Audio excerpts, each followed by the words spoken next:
Hi, good afternoon, everyone. Welcome to our first session for Franchising 101 for the day.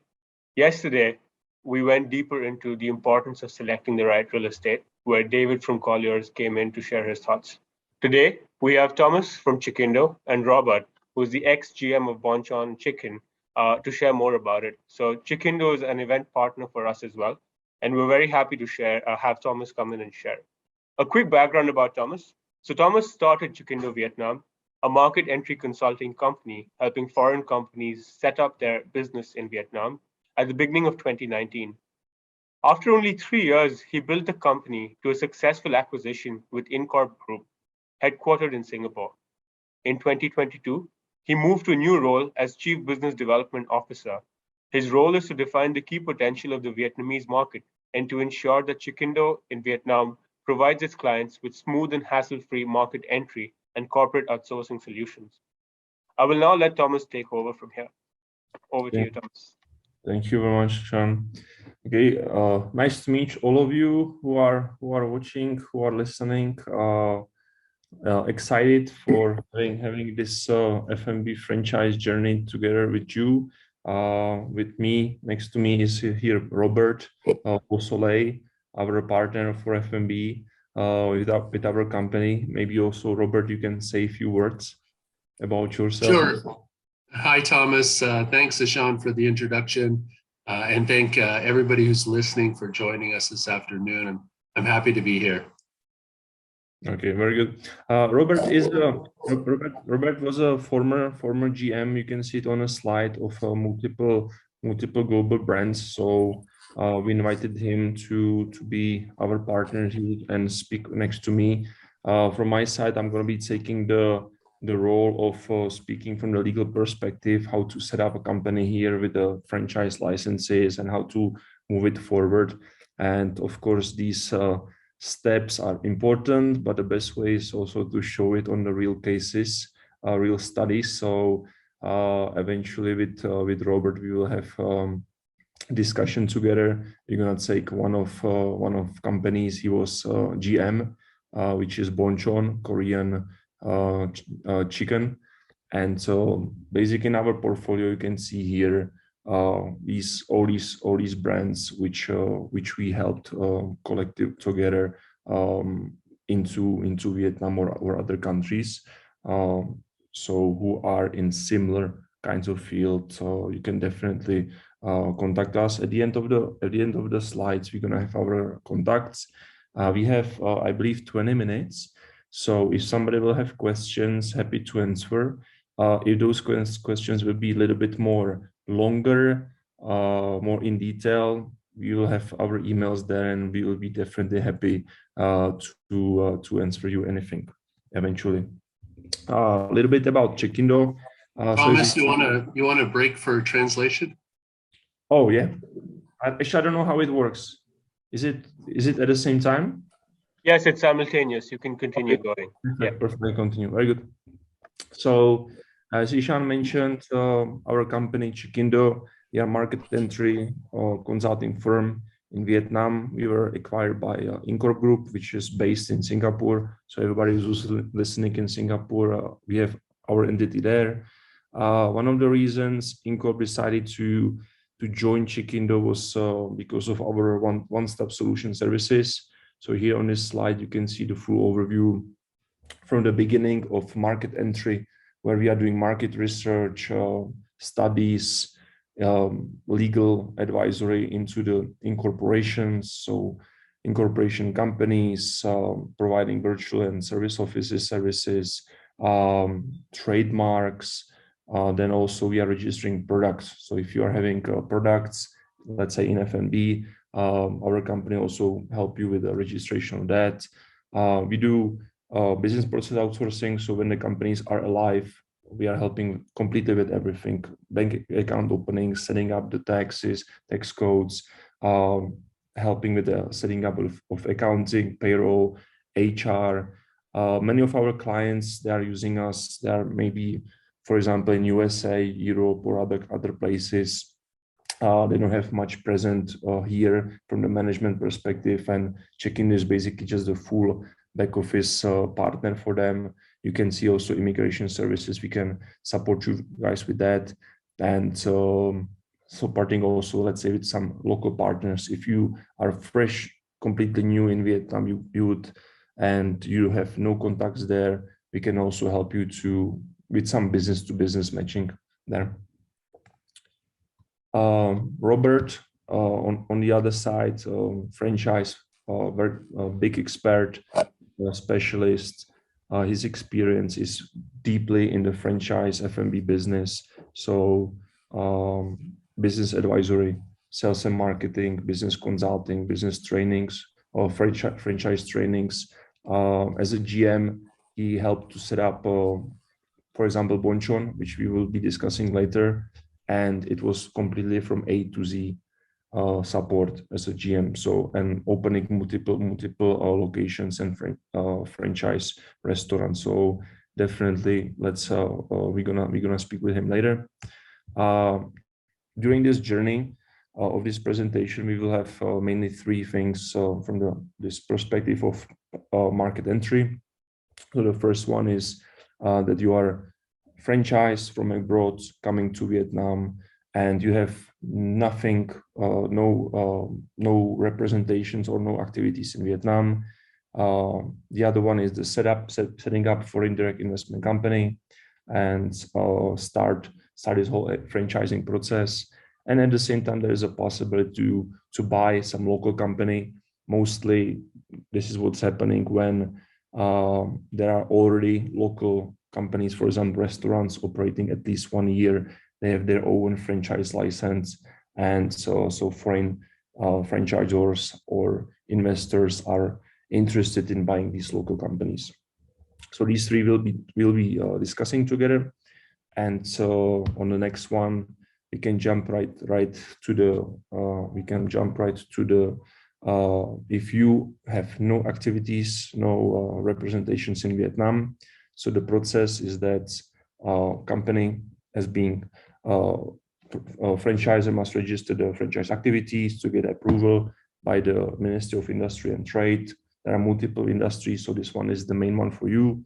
Franchisor doesn't need to own an entity in Vietnam. Instead, they choose to franchise a local partner who will be responsible for setting up the franchise and the subcontracts. And you can see examples how it worked in Vietnam. For example, Starbucks and Pizza Hut. Timeline is pretty fast because the local partner is already here. On the next one. Yeah. Next one is when we are setting up 100% owned company. So this is important information that as a foreigners, we can be either individuals or the companies. We can set up foreign direct investment 100% with one partner up to 50 members. Conditions is that local locations opening restaurant should need to be obtained an approval letter from the People's Committee where it is located. When you are coming to Vietnam, you always need to have an office. You need to have some location. That's important. After the FDI company is established, it must acquire the sub-licenses, required conditions for eligible to trade restaurant business. And as mentioned, this will be mentioned multiple times. So when basically you want to start franchising business in Vietnam, you need to at least operate for 1 year. The reasons are that it is good for you because you're gonna see how your business is doing, how the local market is responding to your business model, to your restaurant or any type of business, and you will basically see that how profitable your business is from also sales and marketing perspective. So that's why it's done basically after 1 year, where you get the franchise license and then you can start franchise to other franchisees. There are some conditions, sub-license for FDI company to operate the F&B business. Depends on business structure of the restaurant. The following sub-licenses will be requested before. So one is food safety, the other one is fire protection system, another one is environmental protection plan registration. For example, if you're going to be selling alcohol, so you're going to need to obtain alcohol license. And at the same time, if you are entering the market and you want to register, you want to import products which are not registered in Vietnam yet, so you're gonna need to have product registration certificate, and after that, import license. And all of these products needs to be registered specifically. Process of setting up the company, a big FDI company. So first step number one is, or there's actually step 0, where there is a required sets of documents which we're gonna need from you. And for that, we will be applying for investment registration certificate. Step 2 is applying for enterprise registration certificate. And after that, we are applying for sub-licenses. Step 4 is, as I mentioned before, so after that 1 year, getting the sub-license for franchise. Let me drink. Little fun fact, just before this event, I had a half marathon. I finished early morning, so I'm a little thirsty. Okay, so timelines for all these steps. The step number 1 basically takes up to 1 month getting the IRC. ERC is very fast, so it's about 7 to 10 working days. Step 3, getting sub-licenses, around 10 working days, and also depends on what kind of license it is. So our legal team, happy to help, happy to consult with anything what you're going to be asking. And step number 4 is need to report to the Department of Industry and Trade about the franchise activity, as I mentioned. The last one is basically purchasing the local company in Vietnam. This one has many advantages. So you don't need to obtain any approval letter. Basically, the restaurant is already there, at least working for or operating for 1 year, has already all the licenses and franchise license possibly, and you basically just buy over the company. Here, process is that application for registration of the capital purchase. This one can take up to 30 days. Depends also on the bank. Banks are strongly developing in Vietnam markets. We can also always send you some preference or give you some consulting on which bank would be the best for you regarding, let's say, your location. And so that's why the step number 1 can be, let's say, around 30 days. Step 2, updating ERC. So that's always around these 7 working days. That's mainly updating the new owner, getting 100% ownership. Step 3, franchise to other franchisees after that 1 year. Yeah, so that was mentioned already. And so we are more than happy to provide the consulting services, have a specific talk with you on what exactly type of your business is. And ideally, as I mentioned, these steps and these procedures and these timelines, it's good to show it on some real case study. So for this purpose, we chose Bonchon, which is Korean fried chicken business. And this one would introduce a little bit more Robert. Robert, please take a word. Sure, thanks, Thomas. And thanks for that great information about kind of registering new business and perhaps a new franchise in Vietnam.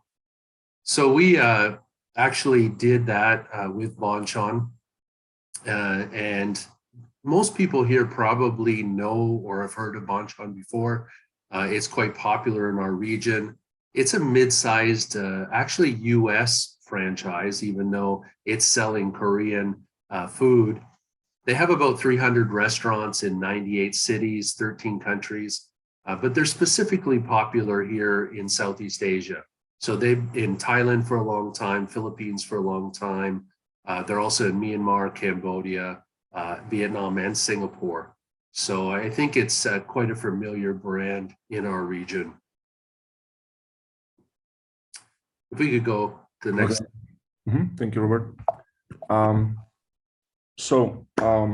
Regarding the Bonchon chicken franchise restaurant, we will be discussing with Robert right now on the pre-registration, the whole registration process, and how the Bonchon was basically building in the country.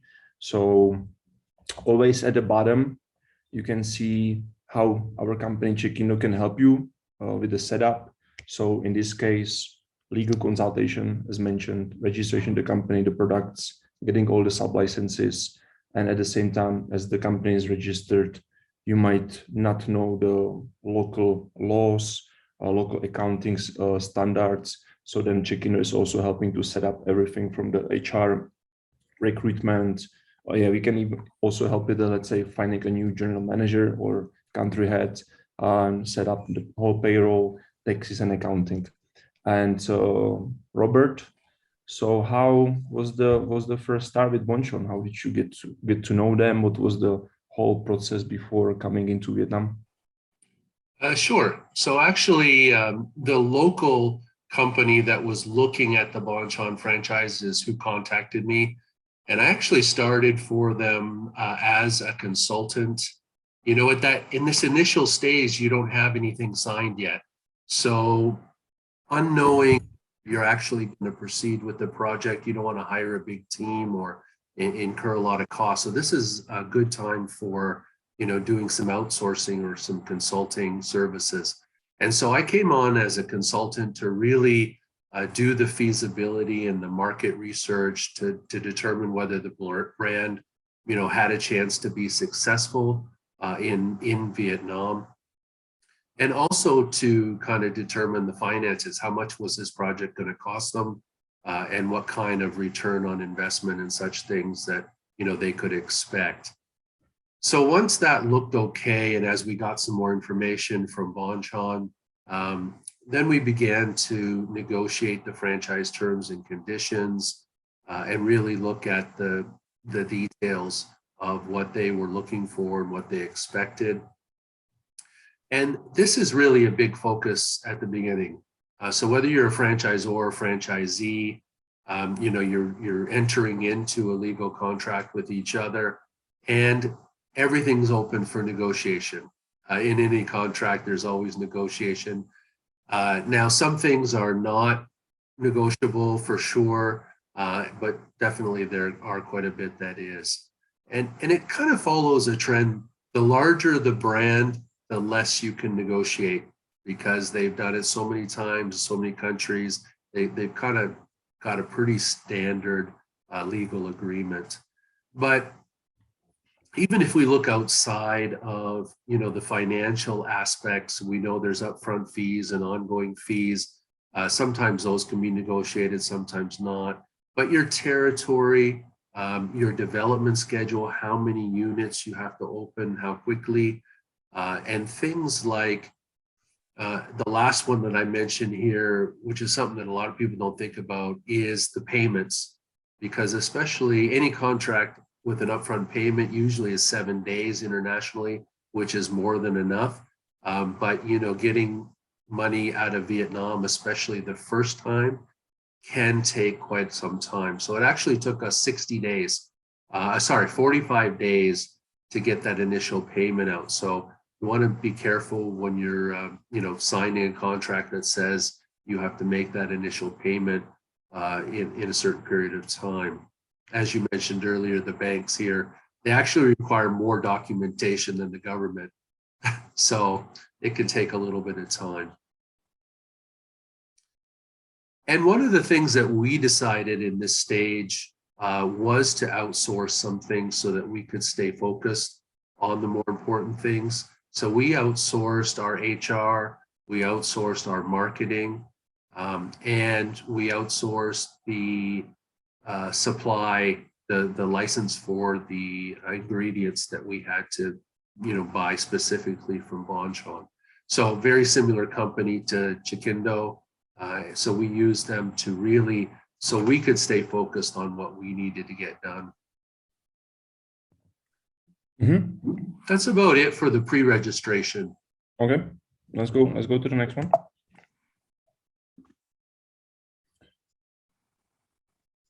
Okay, here we have to move this.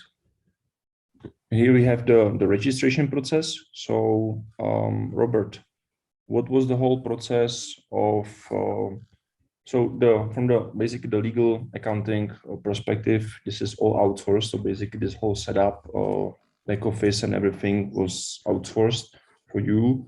So you don't have to take care of this. This is the big advantage of consulting firms, market entry consulting firms like us. What was the whole process, let's say, choosing the restaurant, the location, maybe other launching the branch, the whole marketing and so on? How did that go? Sure. So we didn't outsource everything. So right after the franchise agreement was signed, this is typically when the local company receives the franchise package. And that's with all the critical information that you need to know. And of course, our team took that and we divided it up. So the operational stuff went to those people, the marketing stuff, the branding things, the construction guidelines. You kind of get all of that information from the franchisor. And we also started to arrange the training. So in Bonchon's case, the training was in the US. And because my chef was Vietnamese, that was a little bit of a challenge. So we needed some support outside to get him a visa for traveling to the US, which took quite a bit of time and as well as documentation. And this is when, we formed that initial team. And because you still got a long way until you're open and operational, we don't want to be too big at this point. We didn't want to be too big at this point. So basically, we had a team of 5 people, a GM, accountant, operational, a chef, as well as an admin, personal assistant. And we outsourced, as I mentioned, the HR, the marketing, the product registrations, because we had to import some product directly from Korea, and we needed licenses to do that. And we also began to set up the various legal entities, because even though this company already existed, there was some different shareholders and such things. So we had to go through the same steps that you talked about earlier, the IRC, the ERC, and such things to register the brand and such in the country. Now it's the franchisor's responsibility to do the trademarks and stuff. They won't let you, they didn't let us as a franchisee make those registrations. They do that because of course they're allowing, us to use the Bonchon name, but they still retain that ownership of Bonchon. Mm-hmm. So Okay. at this point, we're doing a lot of strategizing. So, what's our menu going to look like? What kind of pricing strategy are we going to look like? How are we going to make this product popular with the Vietnamese? How are we going to catch that attention in the market? And I think by keeping outsourcing what we could, what made sense, allowed us to stay focused on those very important, answering those very important questions and getting things done that, only we could do, that was very brand or product specific. Mm-hmm. Okay. And so all of that happened before we chose our first location. So this is, at those beginning stages. And just to give people an idea of the timeline, that whole setup, including the training, took about 2.5 to 3 months. The training for a big international brand often is between 2 and 4 weeks. So my chef and myself, went to the US. We were there for 4 weeks to get the full training for the brand. Okay. Robert, we don't have much time. We need to follow the agenda. So Sure. happy to consult. Go to the next step. Yeah. So basically the last one, because the last slide is our information. Where is Bonchon right now? Where's Bonchon? So we, because it was a big development schedule, we actually opened 5 restaurants in the first year. I wouldn't recommend that in most cases. Normally you just open 1 and then let it settle and then expand later. But there's 3 units in Hanoi, 2 units in Saigon, And then we sub-franchised our first unit in Da Nang right after that 1 year period. Okay. And that's where it is. That's where it is today. Thank you. I think it's 3 p.m., so we made it on time. Ishan, thank you. Sure. And for more information, we are more than happy to support the participants who has other questions. So here you can see our contacts, and yeah, looking forward to if there is maybe time for some questions, or just looking forward to be in touch with everyone. Thank you, Thomas. Thank you, Thomas. Thank you, Ishan. It was nice to talk to everybody today. Everyone. Great. Thank you.